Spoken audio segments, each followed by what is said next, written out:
এই যে বললাম না, কেউ করে দর কষাকষি, কেউ বা খোলা দেওয়া। এইখানে আমার এই কিছু ভাই ভাইবার আছে, 30 বছর ধরে খালি ঘুরতেছি, পার্টাই বলতেছি। 30 বছর আমাকে খেলতে তিনটে যাচ্ছি, দিমুই উনি আর 30 বছরের ভিতরে দিতে পারে না, হাঁটি ভরে দিতে পারবো। 30 বছর ধরে তেল ঢালতেছি, বাবা একটা কিছু দেয় না। আসলে এই জায়গার ভিতরে বহুত আছে, অনেক পয়সা আছে। 30 বছর করলে করলে পায়ের তেল ঢালতি, 30 বছর পাইডু।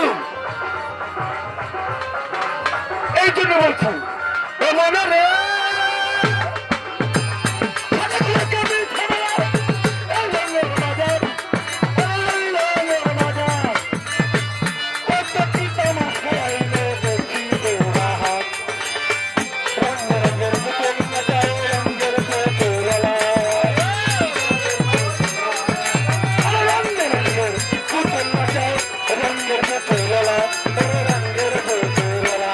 এবার